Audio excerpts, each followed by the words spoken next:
Can an Indian citizen sitting in India legally own a company in the United States? Do you need a US visa? Do you need to step inside America at all? And most importantly, is a US LLC even the right move for your business, or are you just adding paperwork to your life? In this video, I'm going to walk you through everything that has changed in 2026, step by step. Let's go. First, let's make sure we're on the same page. An LLC stands for Limited Liability Company. It's a legal business structure recognized in all 50 US states. Two features make LLCs very popular. First, limited liability. In general, your personal assets remain separate from the liabilities of the business. Second, flexibility. LLCs are relatively easy to manage compared to many other business structures. That's the simple version. For freelancers, consultants, SaaS founders, and e-commerce sellers, this is often the sweet spot. Flexible, low maintenance, and effective.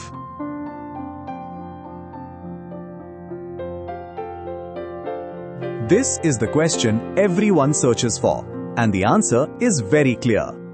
Yes, an Indian citizen living in India can absolutely own a US LLC. You do not need a US passport, you do not need a green card. You do not need a US visa, and you do not need to travel to the United States. I want to pause here because this confuses a lot of people. Owning a company and physically living in the US are two completely separate things under American law. The US federal government allows foreign nationals to form LLCs. State governments allow it, and the IRS allows it. There is no citizenship requirement written into any state's LLC statute. The only things you actually need are a valid passport and an address inside the United States for official mail. And we will talk about how that works when we cover registered agents. So no, you do not need to book a flight to USA just to start a company.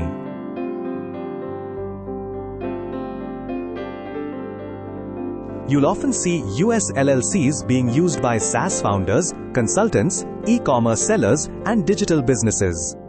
The reasons behind that are actually quite simple.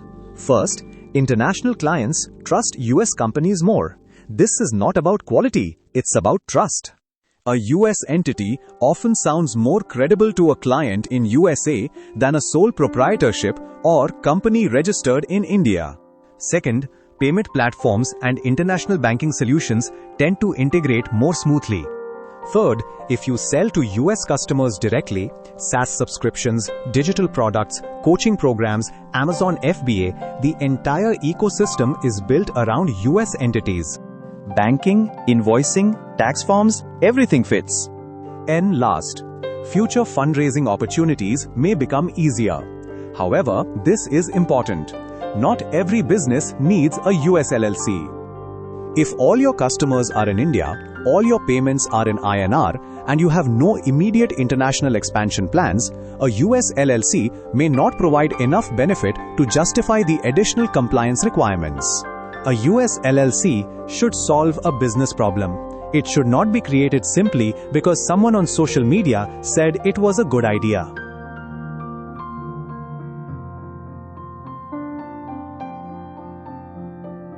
For most foreign founders, the discussion usually comes down to Wyoming and Delaware.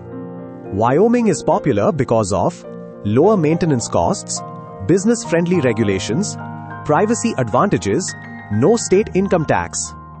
And on the other hand, Delaware is popular because investors are familiar with it, startup laws are well developed, venture capital firms often prefer Delaware entities. A simple rule: if you're building a startup and may raise investment in the future, consider Delaware.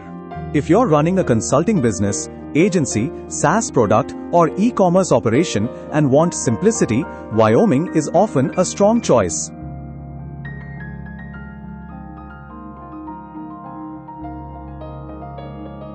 The process generally involves choosing the right state, selecting a company name, appointing a registered agent, filing the formation documents, obtaining an EIN, opening a bank account, and maintaining annual compliance. While the process sounds straightforward, the practical challenges usually arise during EIN applications, banking, and ongoing compliance.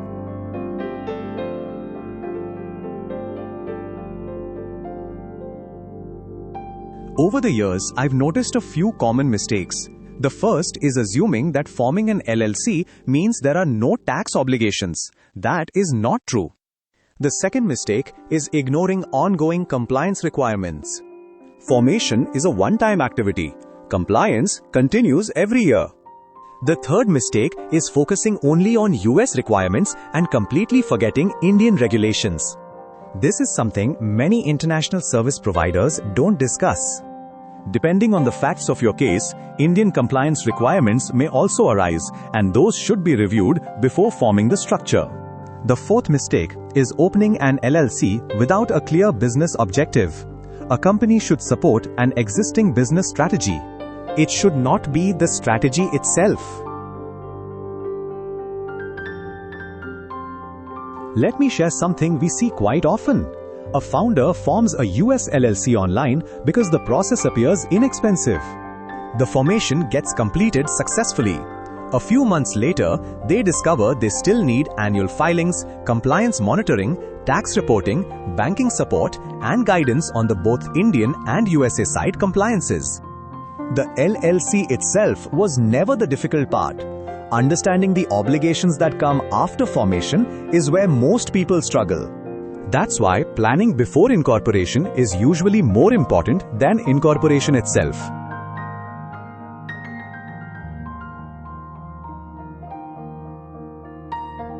People always ask about cost, and I understand why.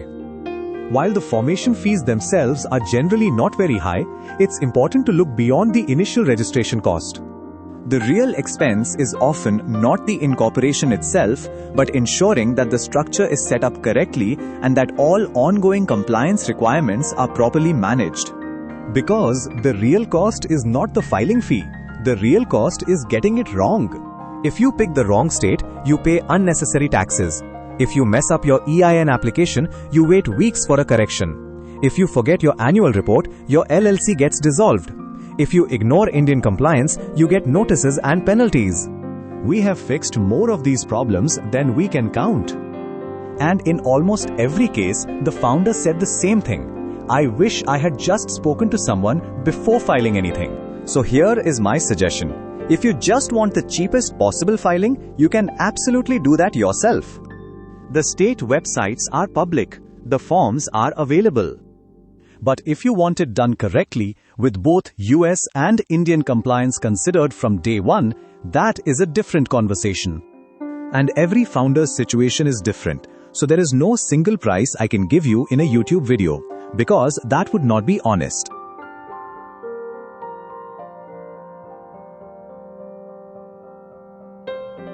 This section might save you more time and money than any other part of this video. A US LLC can be a great tool for the right business, but it is not the right solution for everyone. Here are 5 situations where you should seriously reconsider whether you need one at all. First, if you're still exploring ideas and haven't validated your business, don't rush into forming a US company. A lot of people get excited about company formation before they have their first customer. In reality, the business should come first and the structure should come later. Focus on getting clients, generating revenue, and proving your business model. Once the business starts growing, you can decide whether a US entity actually adds value. Second, if all your clients are in India, all your payments are in INR, and you don't have any immediate plans to expand internationally, a US LLC may simply add unnecessary complexity. You will have additional compliance requirements, annual filings, and administrative responsibilities without receiving many of the benefits that international businesses typically seek. Remember, a US LLC should solve a business problem, not create one. Third, many people think forming the LLC is the difficult part. It isn't. Formation is usually completed within a few days. The real responsibility begins after formation. Annual reports, tax filings, maintaining records, banking requirements, and ongoing compliance obligations continue every year.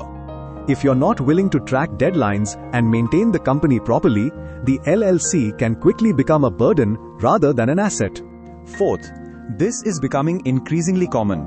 People watch a video, read a social media post, or hear that a US LLC is a tax-free structure and immediately decide to open one. Business structures should never be selected based on trends. The right structure depends on your business model, customers, revenue, growth plans, tax position, and long-term objectives. What works perfectly for one founder may be completely unsuitable for another. Fifth, before spending any money, ask yourself one simple question. What specific problem will this US LLC solve for your business?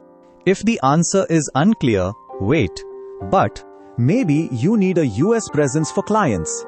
Maybe you plan to raise investment in the future. Those are valid reasons. Maybe you need easier international payments. But if the answer is simply, I want one because everyone else is opening one, that's usually not a good enough reason. A company structure should support your business strategy. It should never become the strategy itself. So before you open a US LLC, be honest with yourself. The goal is not to own a US company. The goal is to build a successful business. A US LLC is simply one of many tools that may help you get there. Let's quickly recap. Yes, an Indian citizen can own a US LLC. No visa is required, no travel is required. For most founders, Wyoming and Delaware are the primary options. The registration process is straightforward, but compliance planning is equally important. Most importantly, don't choose a structure because it sounds impressive. Choose it because it supports your business goals. If you found this video helpful, consider subscribing. On this channel, we share practical guidance on US-India business structures, taxation, compliance, and cross-border business operations. If there's a specific topic you'd like me to cover next, let me know in the comments. Thank you for watching, and I'll see you in the next video.